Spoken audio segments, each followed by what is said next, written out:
Y detrás de toda la preocupación por cuestiones sanitarias está la cuestión política, ¿no?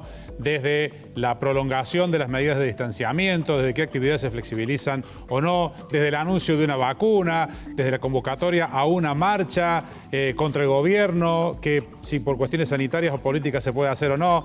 Hay mucho para hablar siempre de política. Edgardo Moreno, nuestro analista político, compañero, está en contacto con nosotros. ¿Qué tal, Edgardo? ¿Cómo andás?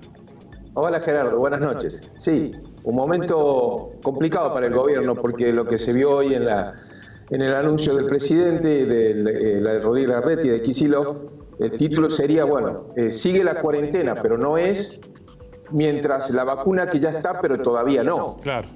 Suena confuso, suena contradictorio, porque en realidad es confuso y es contradictorio. El problema que se está generando en términos políticos es que por primera vez, desde que comenzó la cuarentena, desde que se comenzó la lucha contra la pandemia, las encuestas, los sondeos de opinión le están dando al presidente una imagen negativa más que positiva. Esto es un dato novedoso. Es más, es la primera vez desde las primarias del año pasado, de esta altura de agosto del año pasado. También las encuestas están mostrando que la gente tiene más preocupación por la economía que por la salud, una discusión que era del comienzo de la cuarentena, y también que hay una opinión crítica negativa por encima de la opinión positiva respecto concretamente de la gestión sanitaria del gobierno, de la gestión oficial de la pandemia. Es decir, que hay curvas que se cruzan en términos políticos. La imagen del presidente y del gobierno y la gestión de la pandemia viene en sentido descendente, mientras los contagios van en sentido ascendente, junto con los indicadores críticos que vienen de la economía, el desempleo, la pobreza, la situación de marginalidad social, la inseguridad.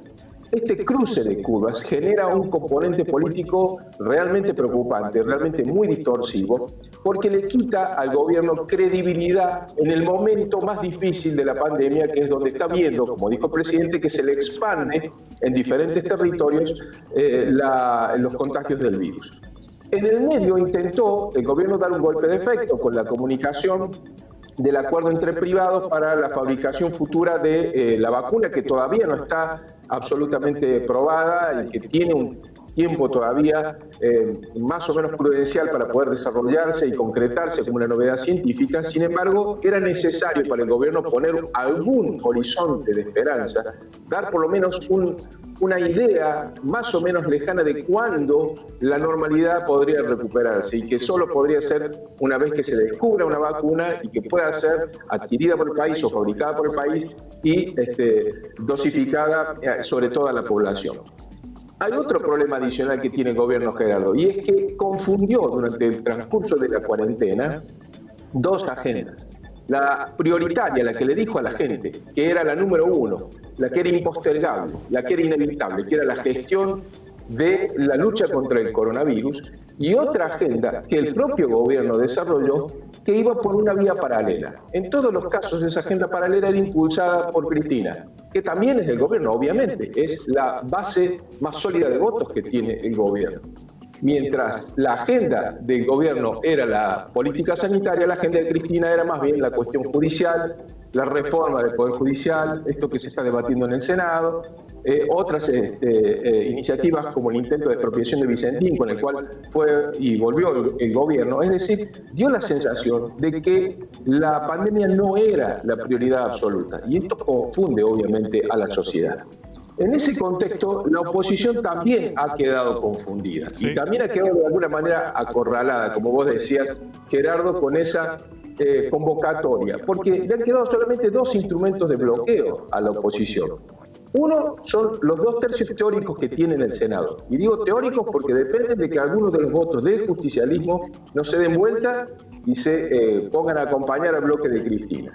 Esto impediría, por ejemplo, que por más que pueda aprobarse la reforma judicial, se pueda concretar en la práctica la reforma judicial. Pero es teórico y muy frágil ese bloqueo de los 2 tercios.